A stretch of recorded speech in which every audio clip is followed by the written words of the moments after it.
నన్ను అభిమానించే అభిమానులకు నేను అభిమానిని అని చెప్పే ఎన్టీఆర్ అలాంటి అభిమానులు ఎవరు హద్దులు దాటుతారని తాను భావించట్లేదని, అలా హద్దులు దాటే అభిమానం తనకు వద్దని ఎన్టీఆర్ స్పష్టం చేశాడు.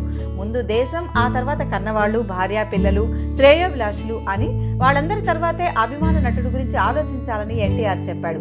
ఇటీవల అభిమానుల మధ్య గొడవలో వినోద్ రాయల్ అనే పవన్ కళ్యాణ్ ఫ్యాన్ హత్యకు గురైన నేపథ్యంలో ఎన్టీఆర్ ఓ టీవీ ఇంటర్వ్యూలో ఈ వ్యాఖ్యలు చేశాడు. నేను అభిమానులందరికీ చెప్పేది ఒక్కటే, మితిమీరిన అభిమానం వద్దు.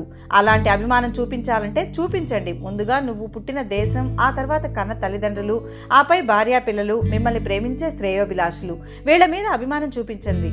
ఆ తర్వాత అభిమాన నటుడిని ప్రేమించండి. క్రాస్ రోడ్స్ లోకి వచ్చి ఎవరిని ఎంచుకోవాలి అంటే ముందు దేశం, ఆ తర్వాత తల్లిదండ్రులు, భార్య, పిల్లలు, శ్రేయోభిలాషులు. అభిమాన నటుడు చివరనే ఉంటాడు. నా అభిమానులకే కాదు, అందరి హీరోల అభిమానులకు నేను ఇచ్చే సందేశం ఇదే. మా హీరోలందరం ఐక్యంగానే ఉంటాం. మా మధ్య గొడవలకు సంబంధించి ఎన్ని సంఘటనలు ఉన్నాయో చెప్పండి. మరి అభిమానుల్లో ఎందుకు ఈ గొడవలు? అభిమానం సినిమా వరకే ఉంచండి. 2 గంటల సినిమా విషయంలో ప్రాణాలు తీసుకునేలా గొడవలు అవసరం లేదు. నా అభిమానులు ఎవరు ఇలా మితిమీరి ప్రవర్తిస్తారని అనుకోను.